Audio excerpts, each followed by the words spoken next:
Warning, the following podcast contains adult content, adult language, and adult situations. I talk openly about sex and explicit topics. If you are under the age of 18 or are uncomfortable listening to sexually explicit narratives, please listen no further. I am not a professional therapist, counselor, or doctor.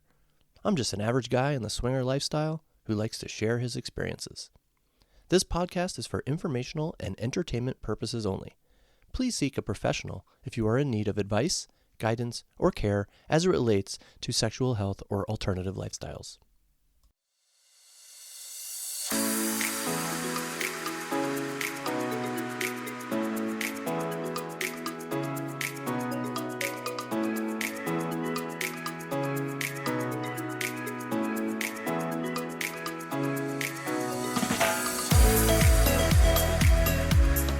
Hi everyone, welcome to Evan Swings, a podcast about the swinger lifestyle from a male perspective.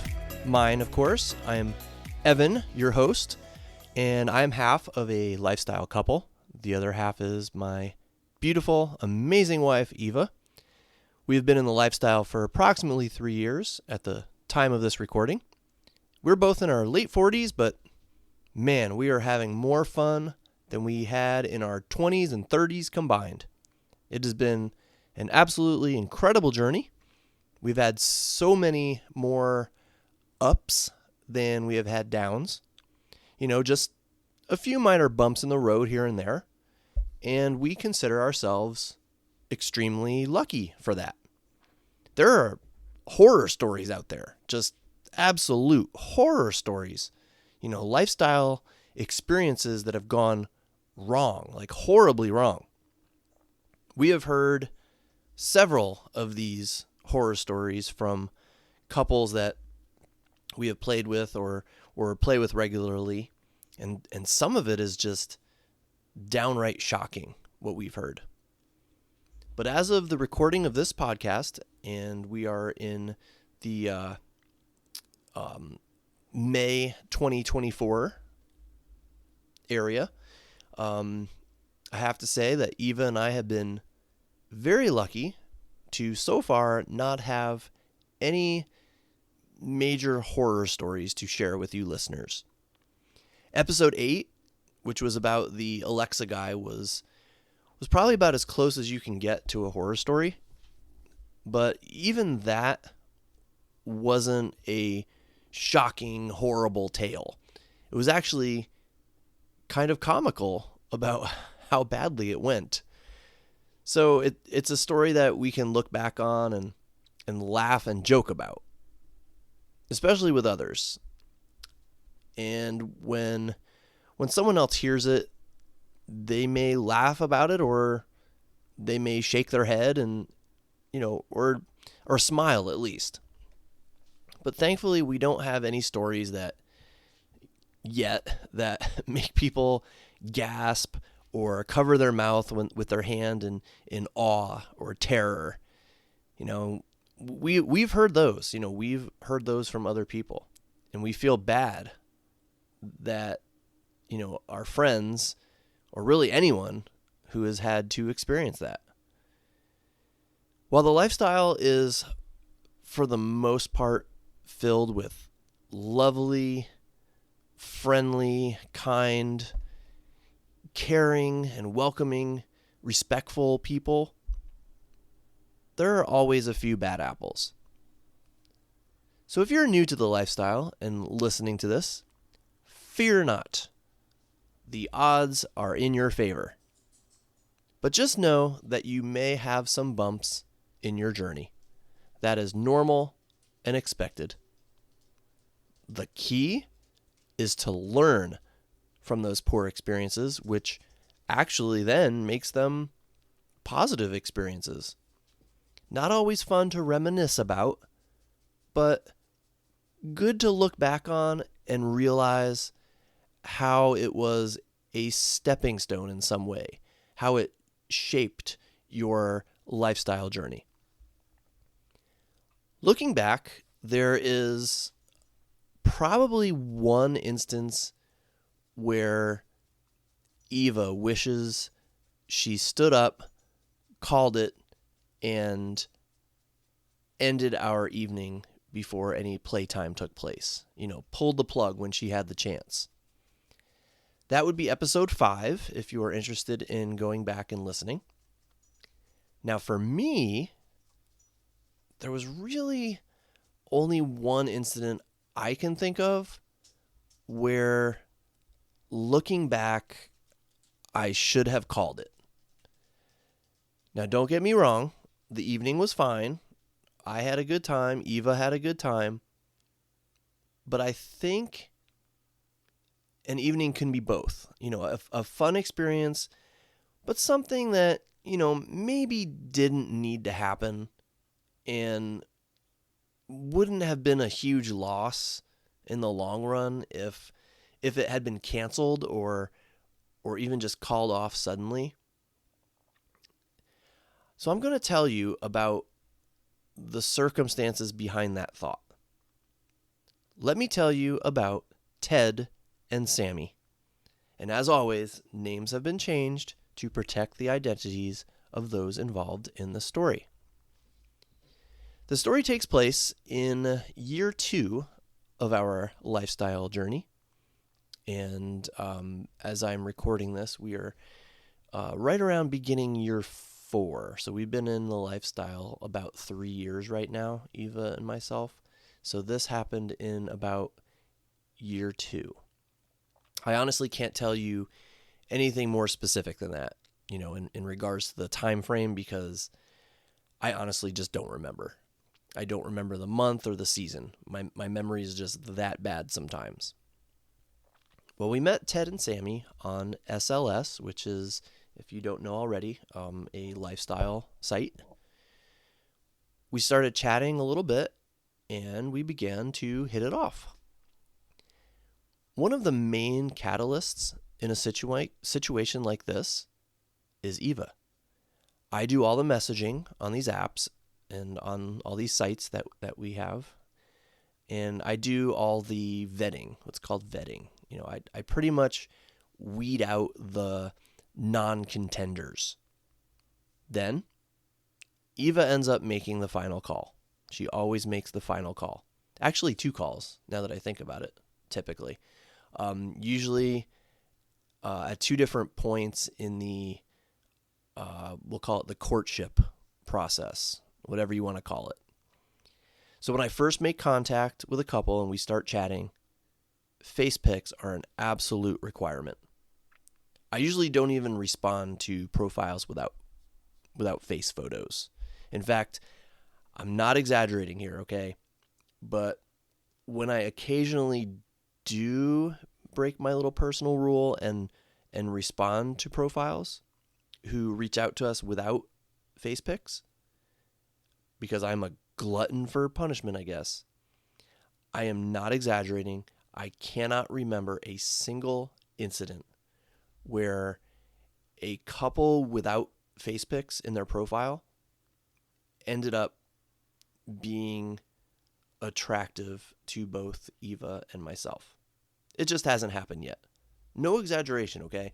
I don't think they were, like, these people were necessarily concealing their appearance to, like, suck us in or trick us into talking to them. I don't think that's what's happened. It's just typically because they are shy or attempting to be overly discreet. In my opinion, overly discreet. And it just has never worked out that I can remember. So, a quick word of advice: have face pics on your profile. Or if you're too shy or you just want to be extra discreet, fine, I get it. But it serves your... It's best to send them in the first message or two so we know who we're talking to. I can't tell you how many times I foolishly began chatting with people only to eventually see their face pics and find out that there is just no physical attraction. And that turns out to be, I hate to say it, a massive waste of time. So it's just better to have those face pics available so people know who they're talking to. Now, again, that's just my opinion. There may be people out there, maybe you listeners, who feel differently about that, but physical attraction is a big part of the lifestyle, and having those face pics available at the start of the quote unquote courtship process is very important. So, okay, so anyway, I got off track there. So where was I going with this? Oh yeah. Eva makes the calls. All right. So she makes the call when I show her a photo or photos of the couple. She completely trusts my judgment when it comes to vetting and determining if the couple would be fun to hang out with, fun to get to know, and safe. But there has to be a physical attraction for there to be a play date. So if I'm attracted, I'll show Eva the pics. If she is attracted, then I keep talking, talking to the couple. So that's one of the two checkpoints, we'll say. Then she'll make the final call as to whether we plan a play date. So after we keep talking and, I think, okay, this is going really well. Maybe we should meet this couple in person. So then I kind of give her the, kind of like one more chance to back out, or, one more chance to give her final opinion. And I can't think of a time where she has told me to back out, because once I've done the vetting and I've shown her face pics and we've kept talking, it usually means she's okay with me setting up a play date. But I always be, extra respectful and check with her one last time. That is what happened with this particular couple, Ted and Sammy. I was chatting for a bit with them on SLS, and based on their pics and the contents of their profile, they seemed like a good match for us. They did live kind of far away though, a little over 2 hours if I recall, maybe 2.5. But this was before Eva and I really decided to focus more on finding couples who live closer to us. We figured we would meet about halfway for a meet and greet and see if there was any chemistry in person. And when that happens, if they're 2 or 2.5 hours away, an hour drive isn't that horrible. Now, Eva loves personality, and this guy had a lot of it. He was very outgoing and had a great sense of humor. So we left the restaurant after having a very nice dinner with them, and this is the typical routine for Eva and myself. We meet for dinner and drinks, a vanilla evening, and we even have a secret code we would use if at the dinner, if one of us feels very uncomfortable and immediately wants out, we'll have this code phrase that we will say. So the other couple won't know, but Eva and I will know. Okay, so I won't give ours away on this podcast, but it's something like, "Did you remember to feed the dogs?" A phrase like that, if one of us hears it, the other one knows that we need to make an excuse to get out of there quickly. Now, we've never needed it up until this point, and we hope we never do. Even if we're not interested, we can still get through a meal politely with anyone, really. I mean, that's, we can get through a meal.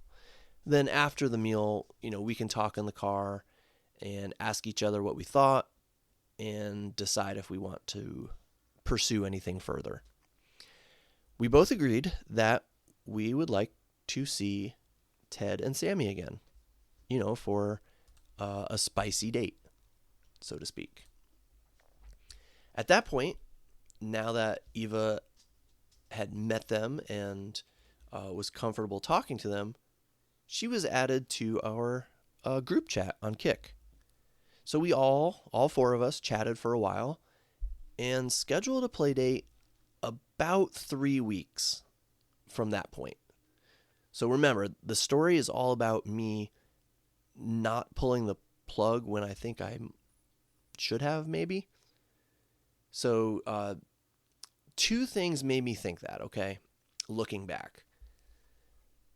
First of all, the dude got really freaking annoying, okay? Remember I said we scheduled this play date of ours for a few weeks ahead of that time? During that time, he would message the group chat every single morning with a countdown. No other message with it, just 19 more days, 18 more days, 17 more days. So there was 3 weeks of that. He would still chat later in the day with us, but it was his typical morning message to announce how many days it was until our play date. I hope this opinion doesn't sound too mean, but doing that just seemed really childish and annoying to me. It was like, dude, I know you're excited. Okay, I'd be excited too. I know how hot my wife is. Okay, I appreciate that. But, act like you've done this before. Act like you've been here before. Am I crazy for being annoyed by that? Listeners, has this ever happened to you where someone has given you a countdown every single morning for 3 weeks up until your play date? To me it was like, it's on my calendar, dude. I know when our date is. I'm an adult. I know I don't need a daily update. And if he was trying to show playful enthusiasm for our date, I understand that. But in my opinion, there are just other ways to show it, okay? Text Eva and tell her how beautiful she is and how excited you are to see her. I don't need to hear it, and maybe not make it every single morning. Every couple of days, maybe, if you want to post something in the group chat about how much you are looking forward to our date, great. Do it. That's fine. But for 3 weeks, every single day, knowing I'd see that damn countdown every single morning got just quite annoying for me. I wasn't angry or anything. It was just annoying. And then the other thing. So we're all in this group chat. Some of the conversation took a spicy turn. Nothing too vulgar, just, sexy stuff. But then he said something that made me very uncomfortable. And this took place about, I'd say, a week before our date. He told Eva in our group chat that he was looking forward to defiling her. He used that word, defile. Like, I can't wait to defile you. I'm pretty sure that's what he said. I can't wait to defile you. I had never before heard someone use that in a sexy chat and have never since. Okay, to me, it is not a word you use. Why? Well, let's look at the definition for the word defile. It means to desecrate something sacred. Another definition is, and by the way, I Googled all these, so another definition, to make foul, dirty, or unclean, to pollute or taint. So maybe I was just being overprotective of my wife, but my wife is precious, okay? She's the most beautiful thing in the world to me. Don't announce to me that you are going to defile her. So you are going to desecrate something sacred to me? She's sacred to me. I don't want to read that you are going to defile her. That is just not a good choice of words. I consider that something like deeply dirty and nasty and disturbing. You're not going to defile my wife. Sure, you're going to fuck her. Yeah. You're going to spend time with her.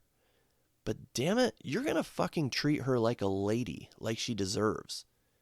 So you will speak to her like a lady, as a gentleman. I guess that sounds better. You will speak to her as a gentleman.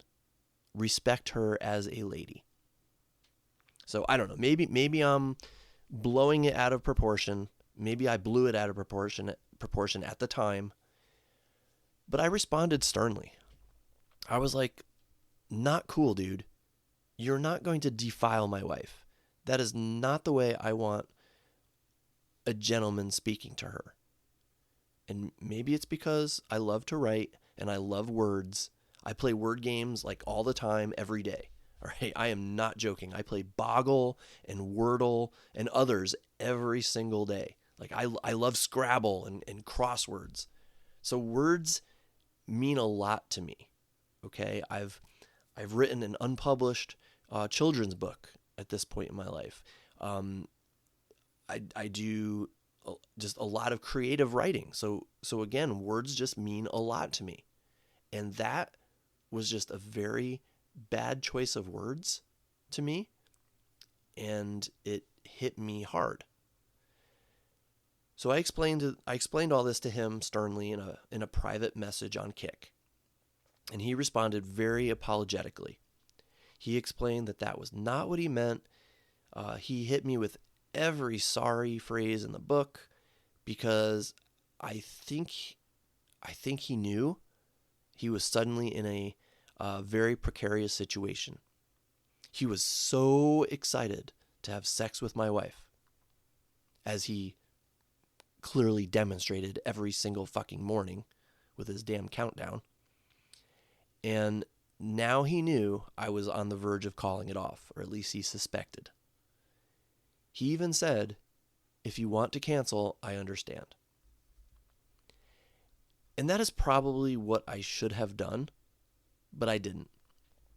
I accepted the apology, and from that time forward, there were no other controversial messages, but those damn countdown messages continued. Looking back, I probably should have called it off. I should have just pulled the plug right then and there. Now, the evening, like our spicy date night, it went fine. But what happened after that evening is what actually caused us to cut ties with this couple. First, the evening. All right, let's talk about that. We got together at an Airbnb. We got some food. We played some games, had some drinks, and then we moved the party to the living room where we played a game called Strip Spoons. Now, hopefully everyone listening is familiar with the game of Spoons, the card game. It's the one where you play with a standard deck of cards, and you try to get 4 of a kind, passing the cards around to the other players. Once you do, you grab a spoon. And, well, we altered the rules to spoons to make it naughty. So if you're the one to not grab a spoon, in the real game you would get a letter. You would get like S, and then the next time you get P, and then if you spell the word spoon or spoons, you're out. You lost the game. But in our version, the one that Eva and I made, you lost an article of clothing. So in this way, we all got naked or close to naked. And, once that point is reached when we play strip spoons, everyone is all riled up and ready to move the fun to the bedroom.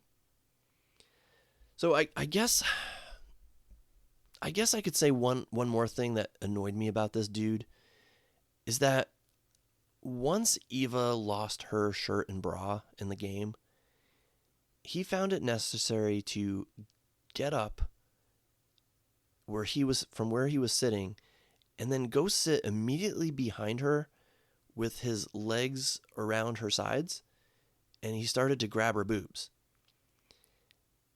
And I don't know, I just thought that was weird. Maybe it was just his awkward attempt to get the party moving. I don't know, but we have played this game many, many times with couples, and no guy has ever done that before or since. There's been plenty of fondling and touching and wandering hands. I think that's all part of the game. But no one has ever physically got up and repositioned himself directly behind someone else and cupped their boobs. That was just weird to me. Anyway, so once everybody had removed all or most of their clothing, we went upstairs and started getting down to business. Now, I need to take this opportunity to tell you that Sammy had probably the best nipples I've ever seen. Outside of my wife, of course, because I love my wife's nipples. They're amazing. But as for other couples, none before came close to their awesomeness, and none since have been their equal. They were long and thick. Think about a pencil eraser, okay? Not the kind that comes attached to the pencil, but the kind that you would stick on the end of the pencil if the eraser was worn down too much and you had to put a new eraser on it.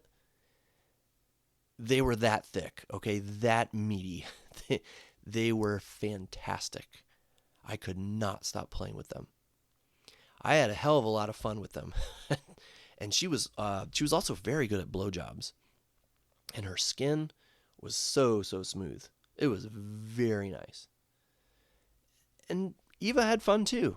I remember thinking at this point, or at one point, wow, he's really fucking her hard. And he was. At this point in our lifestyle journey, I don't think she had ever been fucked that hard. And I remember even being kind of worried that she wouldn't enjoy it. But thankfully, there was nothing to worry about.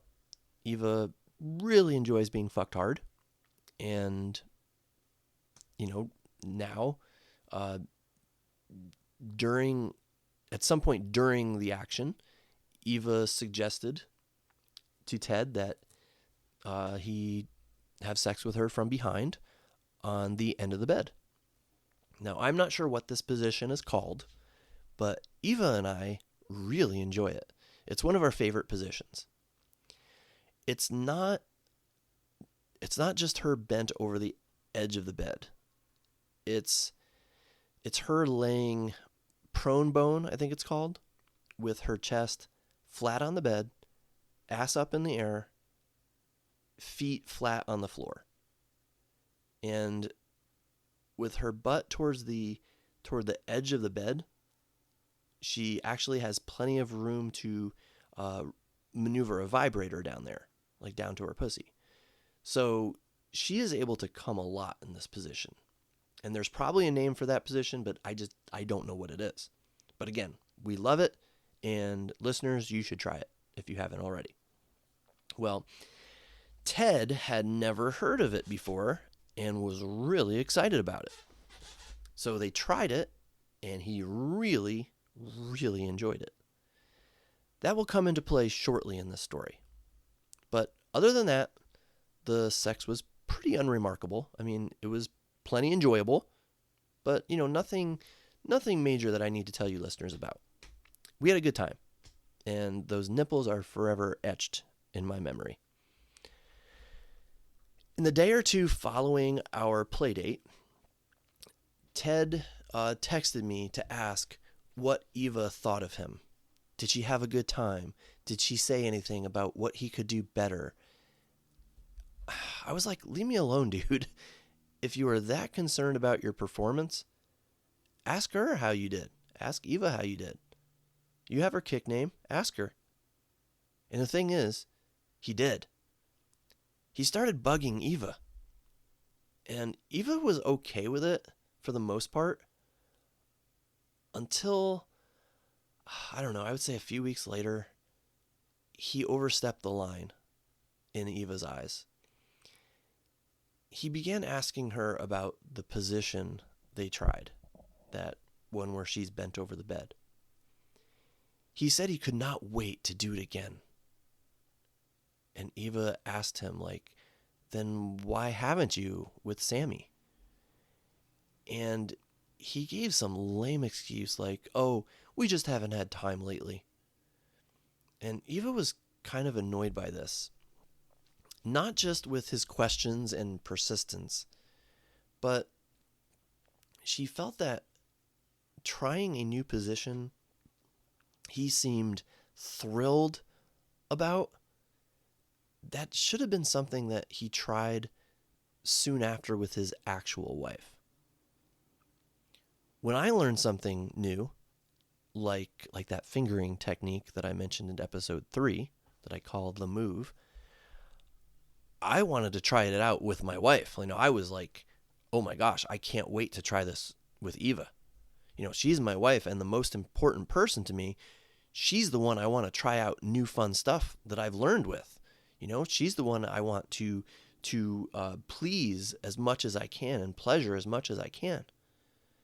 But now, Ted was talking about how he wanted to do it again with Eva and really didn't seem to have any desire to try it with his wife.